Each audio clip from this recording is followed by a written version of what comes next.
The following is a presentation of the Reviewing Network Sports. The first half was a mess at the end. The end of this drive was a mess for Seattle's offense. But how about Bill Cowher? You talk about coaches, and I said earlier his but he hasn't won the big one. Yeah, but he hasn't won the Super Bowl. He's won it today. You bet. His daughters are there. And that's always been the thing. You're right, John. It's that yeah, but thing, you know.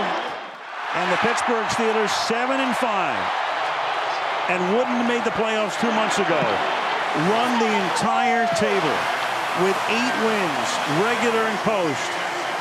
All of them in postseason on the road.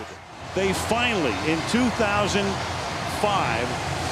the 2005 season, on February 5th, 2006, they finally get the one for the thumb. February 5th, 2006, Bill Cowher in his 14th season with the Pittsburgh Steelers and after a previous Super Bowl appearance in 1996, finally got the team its one for the thumb in a dominant and also controversial battle with the Seattle Seahawks in Super Bowl 40. It was second-year quarterback Ben Roethlisberger's first trip to the big game after his record-setting rookie season and veteran running back Jerome Bettis' last game, retiring a Super Bowl champion after Big Ben promised him the previous year after their AFC Championship loss to New England to get him back home to Detroit for Super Bowl 40. The same result was expected for Bill Cowher as he delivered on his promise to get Dan Rooney that one for the thumb, but once you win a championship, the belief is that you simply just can't quit after winning a title. You gotta try and create another dynasty and go back-to-back. And needless to say, that was easier said than done. The 2006 season did not get off to the best start for the Pittsburgh Steelers, as not but 4 months after winning it all on June 12th, star quarterback Ben Roethlisberger suffered a serious motorcycle accident while riding his motorcycle in downtown Pittsburgh when a car failed to yield and hit him, with him literally being mere moments away from dying due to a cut artery. But the medics were able to get there with the necessary attention needed. But with that said, Roethlisberger's accident caused him to miss a lot of training camp prep, although he did end up playing a part in the preseason that year. The 2006 season got off to a promising start as Charlie Batch, the backup quarterback, was able to get a win against the Dolphins on opening night, replacing Big Ben. But then the team had a rocky first half of the season with a 2-6 start from a Monday night blowout against the Jaguars the next week to getting embarrassed by the Oakland Raiders in one of their 2 wins of the season. After Week 10, the tide began to turn. A 2-6 start turned into an 8-8 finish and nearly had a chance to make the playoffs had the Broncos beaten San Francisco in the finale. But even though they would miss the playoffs, the consolation prize was that the division rivals, the Cincinnati Bengals, were also eliminated too because of an overtime touchdown grab by rookie wide receiver Santonio Holmes to knock them out of the playoffs for good. It was an excellent finish to an overall disappointing season following a Super Bowl win, and it would prove to be bittersweet for Bill Cowher, who the following week on January 5th, 2007, announced his retirement as the head coach of the Steelers after a 15-year run. Good afternoon. First, I just want to say thanks to Bill for 15 great years. I certainly have enjoyed working with him, and we've had a lot of success, and it's been a great ride. Feels like a Tuesday. Not really.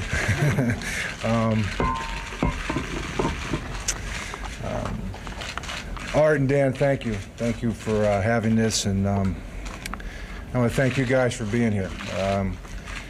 After careful and deliberate consideration, I've decided to resign today, and I've given a lot of thought, and I believe it is in the best interest of our family and myself at this time. I'm proud of all we've accomplished here in the 15 years that I've been able to be the head coach of the Pittsburgh Steelers. I was born and raised here. My parents live here. My brothers live here. And more importantly for my parents, they've been able to watch our 3 children grow up. Cowher left the Steelers in a place they didn't usually find themselves in, having to search for a new coach in a new world. The Steelers had had only 2 head coaches since 1969, when Chuck Noll came to the team and lasted 23 years as the head coach, and Cowher was chosen back in 1992, a time before the internet and before a lot of things that were in the NFL were in place. The Steelers had to be smart in who they selected to take over the mantle from Cowher, and thus, the search began. Over the next few weeks, the Steelers looked at all options, from outside options like Ron Rivera, the defensive coordinator for the Chicago Bears, to Chan Gailey, at the time the head coach for Georgia Tech, but was a former Steelers offensive coordinator, to Mike Sherman, the former Green Bay Packers head coach, to inside options like offensive coordinator Kent Whisenhunt, to assistant head coach Russ Grimm, who was originally reported to have been given the head coaching job by the Pittsburgh Post-Gazette, but then was later retracted after misreporting the news. Finally, on January 22, 2007, a decision was made, and it was an outside option. The Minnesota Vikings defensive coordinator, Mike Tomlin, landed the job. Mike Tomlin is first and foremost a good person, and that is the first test that you have to pass, and Mike certainly passed that test with flying colors. I think in addition to that, Mike's core values are a good match for our organization. Mike wants to play the kind of football that has been the kind of football that the Pittsburgh Steelers have played, and he will bring that approach, I think, to our team, and I think he'll play the kind of football that Steeler fans have come to appreciate through the years. So without further ado, I'm very pleased to introduce the next coach of the Pittsburgh Steelers, Mike Tomlin.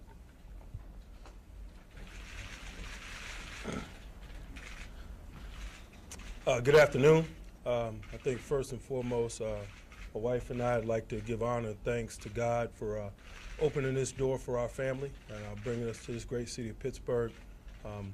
Without a doubt, we'd like to thank the Rooney family for having interest in us and allowing me to take part in this process and naming me head coach. And it's a great honor to be a part of one of the most storied franchises in all of professional sports. We're coming to grips with what that means, but we're having fun. We intend to make no.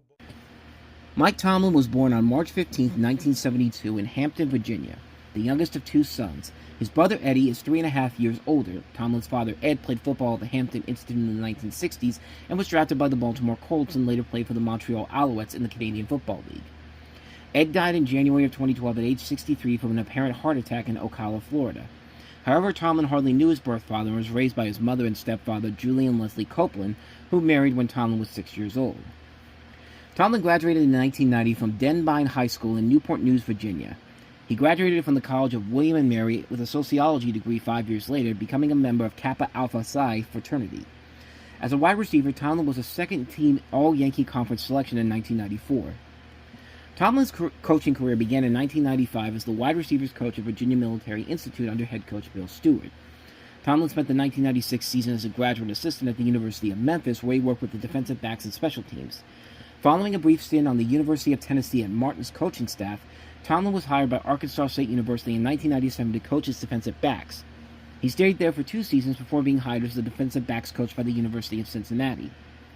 In 2001, Tomlin was hired as the defensive backs coach for the Tampa Bay Buccaneers under head coach Tony Dungy, where Tomlin first learned the Tampa 2 defense that he would use in later coaching jobs. Tomlin was retained under head coach John Gruden, and in 2002 and 2005, the Bucs led the NFL in total defense, fewest yards allowed per game. During Tomlin's tenure, the defense never ranked worse than 6th overall. When the Buccaneers won Super Bowl 37 in January 2003, they recorded the Super Bowl record 5 interceptions, 3 of which were returned for touchdowns. In 2006, Tomlin was selected by Vikings head coach Brad Childress to be his defensive coordinator. 2 of the players on the Vikings roster were older than Tomlin, and Tomlin had been a teammate of Vikings safety Darren Sharper while at William & Mary. The 2006 Vikings finished with the NFL's 8th best overall defense, but had the unusual distinction of finishing as the top-ranked defense against the run and the worst-ranked defense against the pass. The then 35-year-old Tomlin had also interviewed for the head coaching vacancy with the Miami Dolphins, a job that eventually would go to former Indiana head coach Cam Cameron. With Tomlin, the Steelers continued the trend of hiring head coaches in their 30s. The others were Cowher, age 34 in 1992, Chuck Noll, 38 in 1969, Bill Austin, 38 and 66, John Mickelson, 32 and 48, Jim Leonard, 35 and 45, Alden Donnelly, 33 and 41, Walt Kiesling, 35 and 39, Johnny Blood McNally, 33 and 37, and Joe Bach, 34 and 35. Tomlin was the 10th African-American head coach in NFL history and the first for the Steelers. Then Steeler owner Dan Rooney had served as the head of the NFL's diversity committee and proposed the Rooney Rule, requiring that teams interview at least one minority candidate while hiring a new head coach. Although Tomlin's ascension to an NFL head coaching job has been cited as evidence of the rule working as intended, it's never easy to fill a void left by somebody who had won you a Super Bowl not but 1 year ago, but Mike Tomlin knew that the challenge at hand, and he took it on to task. All eyes were on Week 1 of the 2007 season on September the 9th in Cleveland, and right away, everything clicked immediately. A quick 17-0 lead in the first quarter led to the final score of 34-7, which led the Steelers to lead the overall series between the Browns for the first time in their history, a lead that they would never relinquish even as the Browns won more matchups with the Steelers in more recent years. And just like how Bill Cowher began his Steeler career in 1992, Mike Tomlin's Steeler head coaching career started with a 3-0 start. And then came the Week 4 matchup with the former offensive coordinator for the Steelers, Ken Whisenhunt, who had become the head coach of the Arizona Cardinals. And needless to say, Wiz got his revenge on his former team, beating them 21-14. By the end of October, the Steelers were 5-2 after a loss to the Broncos on Sunday night in Denver, and November 2007 got off to a strong start for the Steelers with a Monday night matchup with the Ravens, in which Ben Roethlisberger threw 5 touchdowns in the first half of that game. The first QB since Tom Brady to do that. Brady, of course, would do that again in 2009 against Tennessee. And thus the Steelers beat the Ravens 38-7.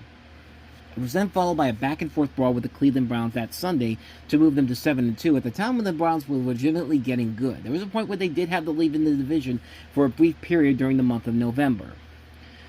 A Jets loss in Week 11 led to what is arguably the most memorable game of the season, and not in a good way. The Mud Bowl game on the Monday after Thanksgiving against the Miami Dolphins. Played in the heavy rain with a delay due to lightning, the game remained scoreless for 59 minutes and 43 seconds, becoming the longest scoreless tie since November 7, 1943. But in the end, Pittsburgh came through with kicker Jeff Reed nailing the game-winning 24-yard field goal with 17 seconds left for the game's lone points, 3-0. With the win, the Steelers improved to 8-3. Also, not only did they improve their home record to 6-0, but this also marked their 13th straight home win on Monday Night Football.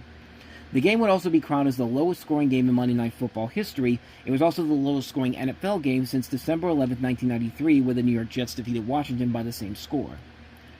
After beating the Bengals the following Sunday, the Steelers were 9-3 and looking really good to win the division. But then a matchup with the undefeated Patriots following an embarrassing home loss to the Jaguars put them at 9-5.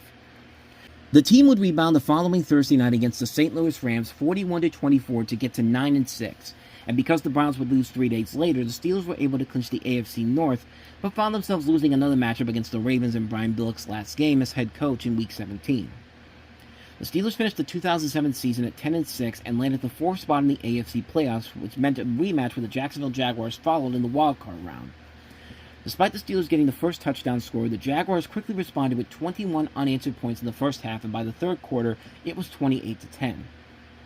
The Steelers tried to make a comeback in the fourth quarter with 19 points scored, but the Jaguars were able to add an insurance field goal to make it 31-29.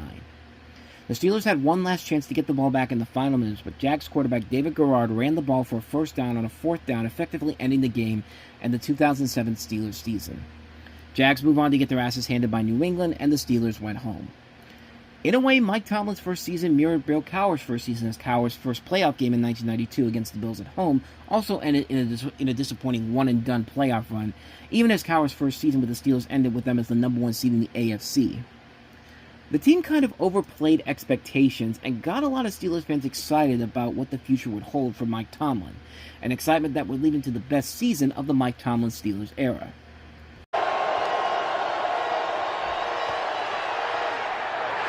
Picked off Polamalu. Polamalu going right. The field is open. Aaron Smith shields. Flacco. Polamalu takes it home. Super Bowl 43.